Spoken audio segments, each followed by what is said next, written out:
Anong mensahe ang kailangang marinig ng mga Sagittarius sa period na to? Pwedeng nangyayari na itong magiging reading o mangyayari pa lang. Kung hindi man para sa inyo itong magiging reading natin, edi baka para sa someone na malapit sa inyo o sa someone na kakilala nyo mismo.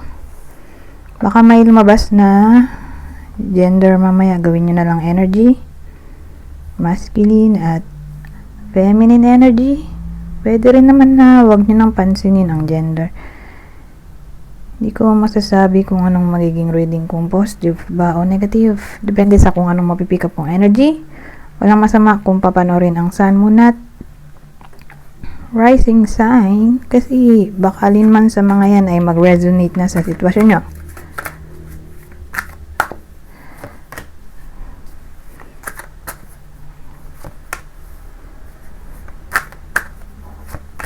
Basahin muna natin itong unang spread kasi may pangalawa pa. Depth. Awareness, importance, value, chemistry, attraction, spark, passion, divine feminine, yin, feminine energy. So may energy na tayo. Feminine energy. So tingnan natin yung susunod na spread.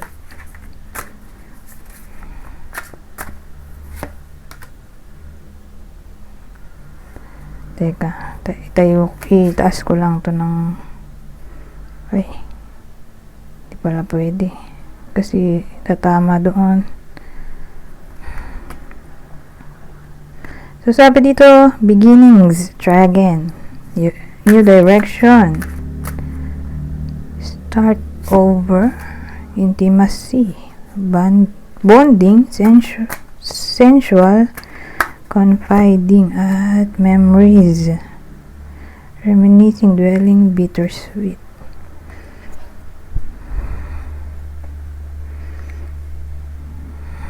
Ang dating sa akin, whether nangyayari na to o mangyayari pa lang. Kasi may energy tayo dito, divine feminine, di ba to? Feminine energy. Tingin ko siya lahat to. Energy niya to.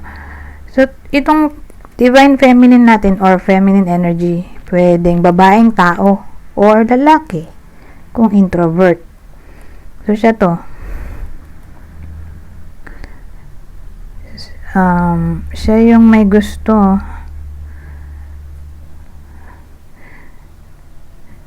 ng intimacy.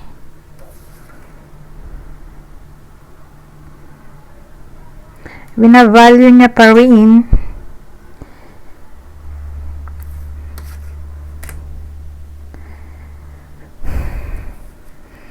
yung attraction niya dito sa someone from the past, o binavalue pa rin ng divine feminine itong memory niya ng ex niya. Kaya yun, gusto niya mag-try again.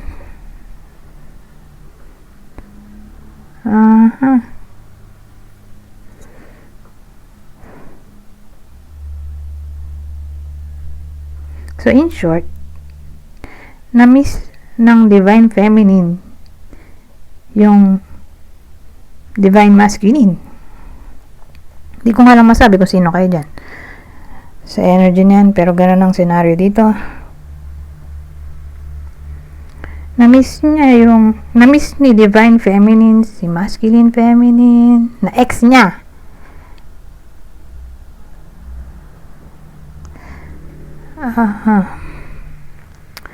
Na parang gusto niya ng reconciliation o mag-try again ng connection nga sa ex niya. Pinapahalagaan niya pa rin yung memories nilang dalawa, at somehow parang attracted pa rin siya dito at gusto niya mag-bond sila ulit, karoon ng intimacy, bumalik ang intimacy o closeness.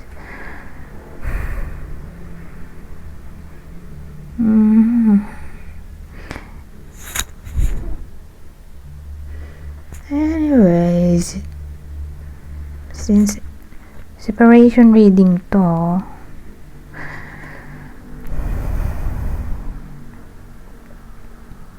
Alamin natin anong reason bakit sila naghiwalay. Para malaman nyo kung para sa inyo ba itong reading o sa kakilala nyo. Kung di man para sa inyo.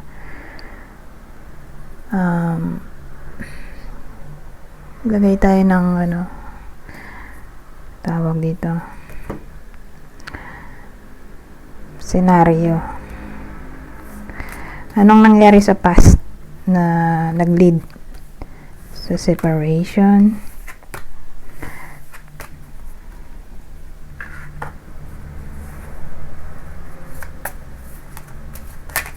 Ayan, tumasag na ito.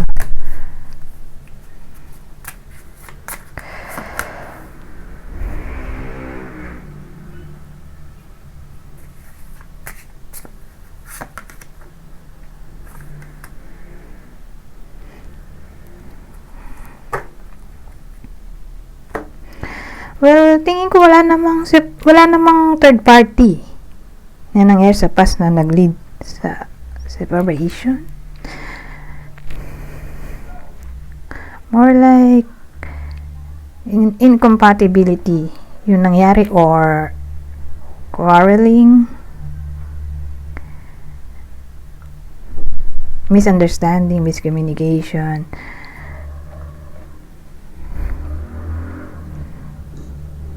Or di magkasundo. Pwede ring power struggle. May someone na aggressive, may someone na submissive, or may abuse siguro na nangyari, or may someone na controlling, sobrang controlling, manipulative, o masyadong nagger.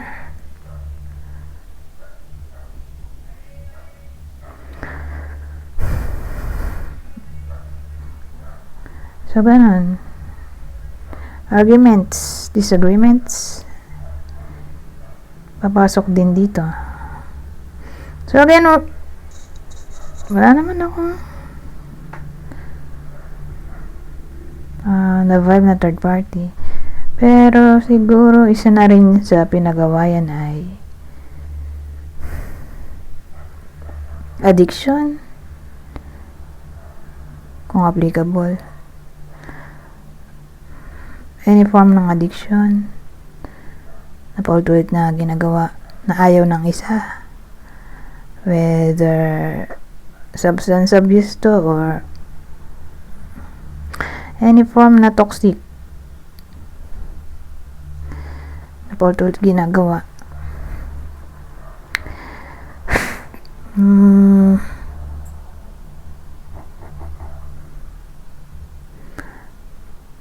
O lagi sila nagbabangayan.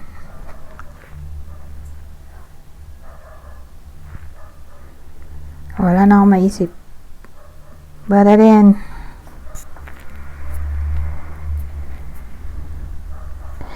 wala akong makitang rito. Senaryo na may third party.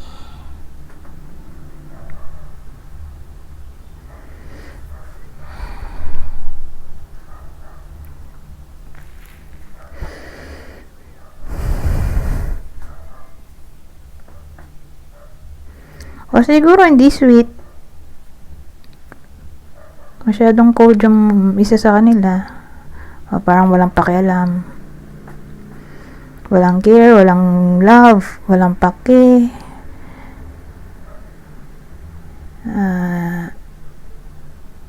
Hindi maasikaso. Ini-ignore lang siya. Nine-neglect yung pangangailangan niya. Nung isa, yun. Kawalan ng love? Isa na rin siguro. Or kawalan ng communication. But anyways, wala akong nakikitang third party dito.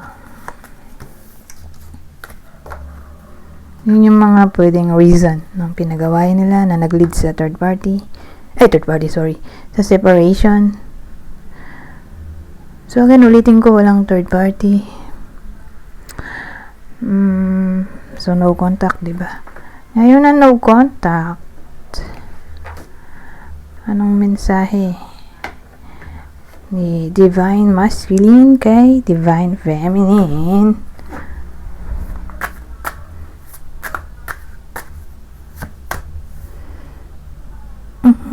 Karmic connection, moving from the patterns.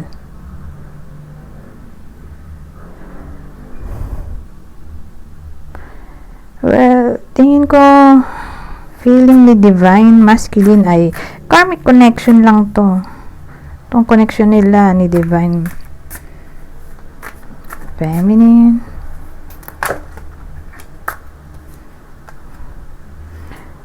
Dito muna tayo. Ito ko nang lumabas. I'm lost. I don't know what to do. So, feeling niya naliligaw daw siya ng direction sa buhay. Hindi niya alam kung anong gagawin niya. Ito. Our connection is complicated. There are issues out of our control. So, ang connection daw nila ay masyadong komplikado. May mga issue na hindi nila kayang kontrolin o isolve sa ngayon.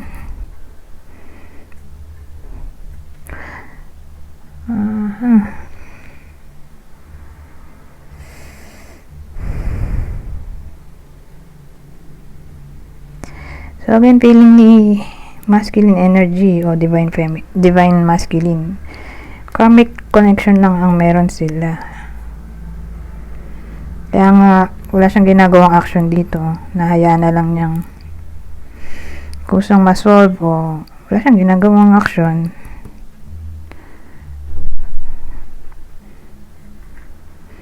Kasi feeling niya may patterns kaya akala niya karmic connection. Meron sila ni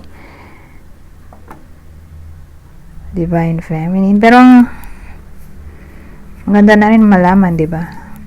Kung karmic nga ba. O twin flame. O soulmate. Kaya ayoko gamitin yung term na Divine Feminine kasi akalain ng iba. Pag may word na divine, twin flame at palang ginamit ko na lang term ay energy. But anyways, tingnan natin.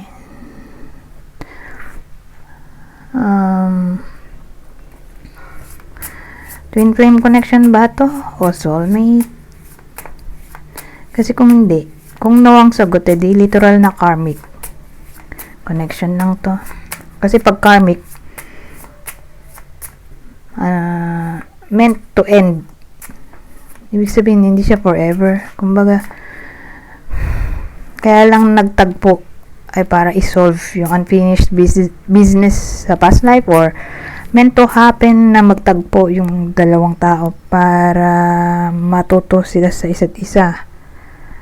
May wisdom na kailangang matutunan o lesson. Yun lang yung purpose ng connection.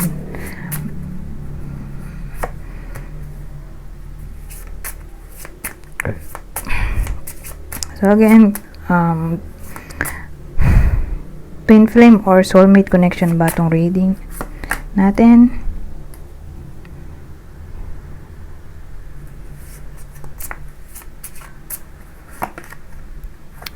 Oh, sad to say, mukhang karmic nga talaga. Nagtagpo lang talaga sila. Nagtagpo sila para may matutunan sila sa isa't isa.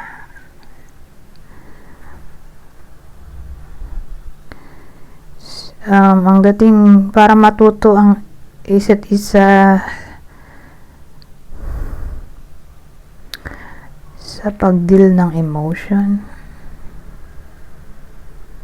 Lalo na kung may someone na controlling, aggressive, na yun nga, matutunang wag maging ganun or lumayo pag naka-encounter ng ganung klaseng tao, layuan agad. Parang magsisilbi siyang aral na pag naka-encounter ng ganoong klaseng tao, layuan agad or else baka mapahamak. So again, mukhang lesson learned lang talaga yung naging purpose ng connection na to. Or sabihin natin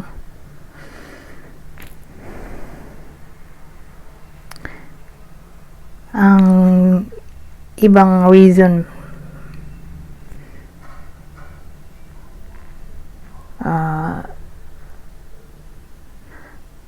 tawag dito, ano pang wisdom na maaaring matutunan sa connection na to ay pwedeng all about pag-deal, bukod dun sa masyadong controlling, possessive, controlling, ano ba sabi ko kanina? Controlling, abusive, or pwede rin may kinalaman sa pag-deal ng deceit. Pag ganong deceit, makatunog agad tungkol sa topic ng deceit, enviousness, jealousy, betrayal,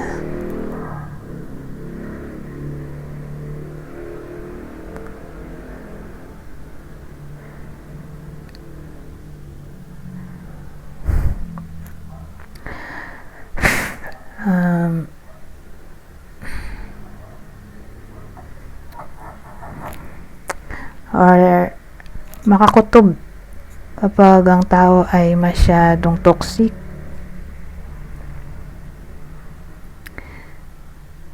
na para bang pag ganun naka-encounter ng ganong klaseng tao ay layuan na at wag balikan.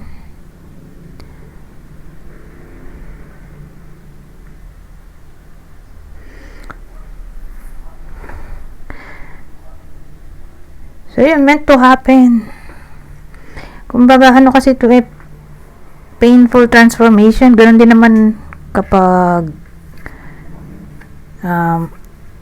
karmic connection, may kinalaman siya sa painful transformation.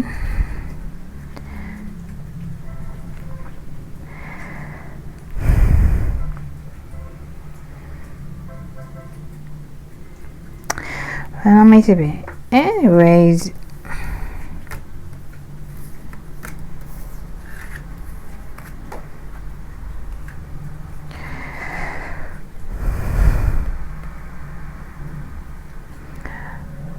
tingnan natin, baka naman maiba pa sa future, di ba?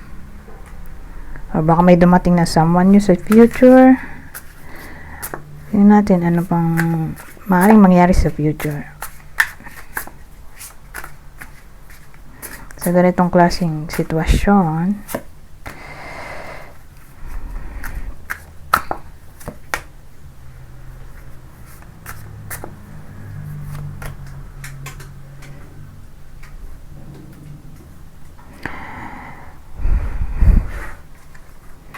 Well, ang dating sa akin sa una lang, eto, sad yung iba sa inyo. Kasi nga, karmic connection lang ang meron sa connection na to. Hindi siya talaga meant to happen na maging sila forever. So, sa una, sad. Pero don't worry, unti-unti ring sasaya. Makaka-move on din yung iba sa inyo. Na para bang ang reward dahil nga magma-move on na yung iba sa inyo. At i-choose nila ang sarili nilang happiness. Ay ito, kakaroon ng somewhat abundance sa King of Pentacles natin.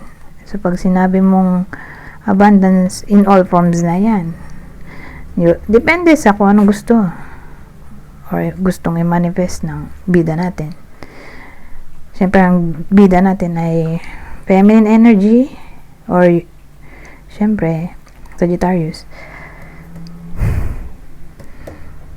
So yung abundance ka ay pwedeng may kinalaman sa anything na new, new love life, new career, new money,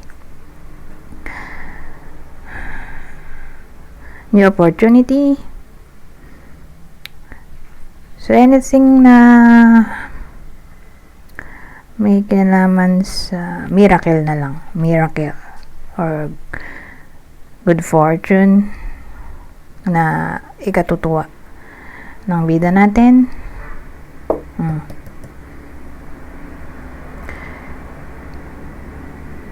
Ngayon, ibang case din, sabihin natin from sadness nag-transform sa happiness dahil makamove on na nga finally. Itong King of Pentacles, kung hindi siya abundance, ay all about self-discipline or self-control. Lalo na kung naging toxic yung partner niya at siya mismo sa sarili niya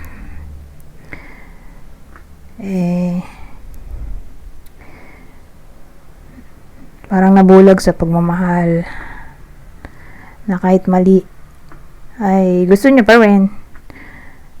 So dahil nga may King of Pentacles na tayo,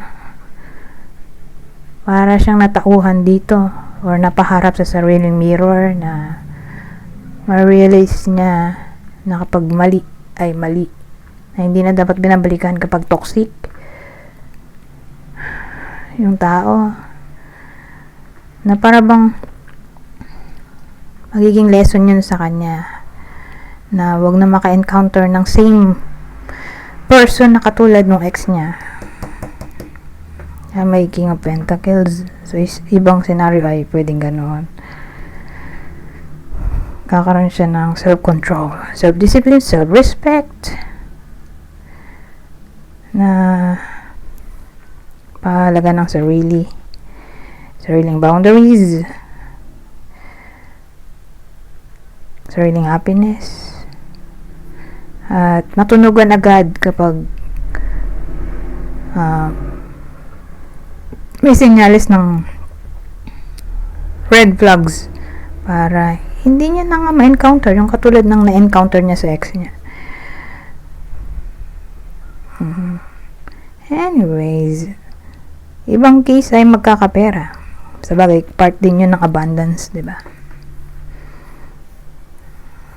22 minutes na pala, Hindi na natin mailalagay yung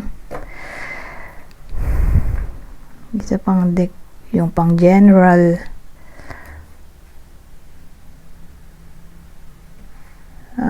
General prediction natin, pati general advice.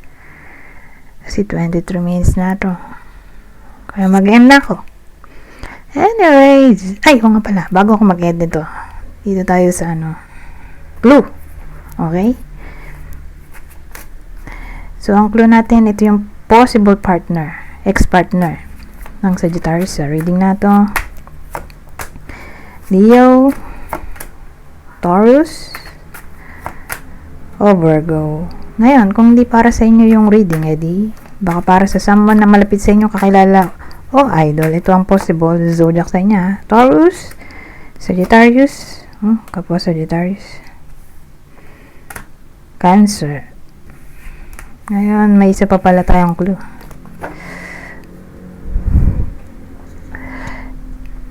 So, yung clue natin, kung hindi man tumama sa inyo, edi baka tumama dun sa person nyo, kakilala o idol. Kunin nyo lang yung clue na sa tingin nyo ay fit sa sitwasyon nyo o sa kakilala nyo, European. So, pwedeng nasa Europe yung partner, yung ex-partner, o baka kayo to, o kakilala nyo nasa Europe, o baka may dugong European, may someone na may dugong European. Kung wala sa Europe, pwede may dugong European. Ngayon, kung hindi applicable, pwede rin naman tong long distance relationship.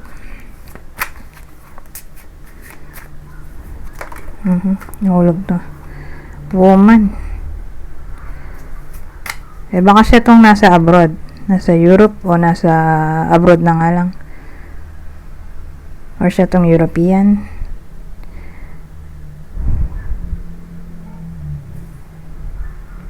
O siya yung nasa malayo. Ay, sa bagay, nasa abroad nga. Or kung di man nasa abroad, nasa malayo. Nasa Pilipinas, pero magkalayo sila. O napalayo. Dahil sa work. Or for some reason. Pero tingnan natin yung susunod. Square shape. So, kung di man siya ganun, na nandito sa Europe, napalayo dahil sa work,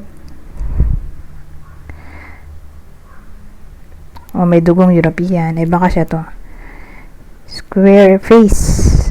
Shape yan. Square shape face. O, tingnan nyo pa ganun. Kaya square shape.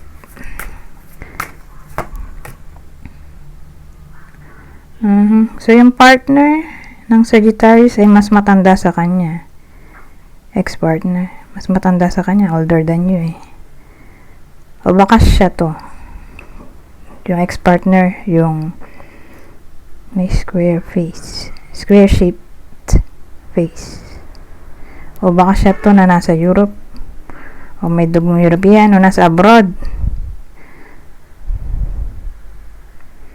Ay basta, kayo na mag-rumble-rumble dyan sa mga clue natin.